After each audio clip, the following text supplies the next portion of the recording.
സപ്ലൈകോയെക്കുറിച്ചാണ് പറയാനുള്ളത്. പ്രതിസന്ധികൾക്കിടയിലും സംസ്ഥാനത്തെ ഭക്ഷ്യ പൊതുവിതരണ രംഗം രാജ്യത്തിന് മാതൃകയായി പ്രവർത്തിച്ചെന്ന് മന്ത്രി GR അനിൽ. മലപ്പുറം വണ്ടൂരിൽ സപ്ലൈകോ സൂപ്പർ മാർക്കറ്റ് ഉദ്ഘാടനം ചെയ്യുകയായിരുന്നു അദ്ദേഹം.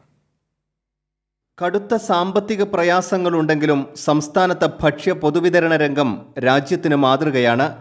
റേഷൻ കടകളിൽ ഭക്ഷ്യധാന്യങ്ങളില്ല എന്നത് കള്ളപ്രചാരണമാണെന്നും മന്ത്രി GR അനിൽ പറഞ്ഞു. കടുത്ത സാമ്പത്തിക പ്രയാസങ്ങൾ പലവിധത്തിൽ അനുഭവിക്കുന്നു എങ്കിൽ തന്നെയും അതിനെല്ലാം സംരക്ഷിക്കാനാണ് ഗവൺമെൻറ് ഉദ്ദേശിക്കുന്നത്.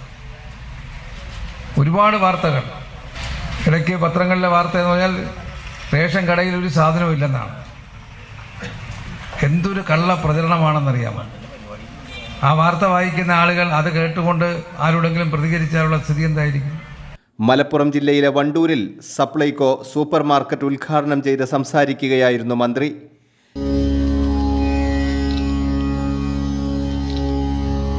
കേരളത്തിൽ മാത്രമാണ് എല്ലാ കുടുംബങ്ങളും ഭക്ഷ്യധാന്യ പദ്ധതിയിൽ ഉൾപ്പെട്ടിട്ടുള്ളത്.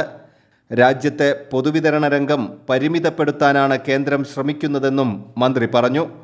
ചടങ്ങിൽ AP അനിൽകുമാർ MLA അധ്യക്ഷത വഹിച്ചു. കൈരളി ന്യൂസ്, മലപ്പുറം.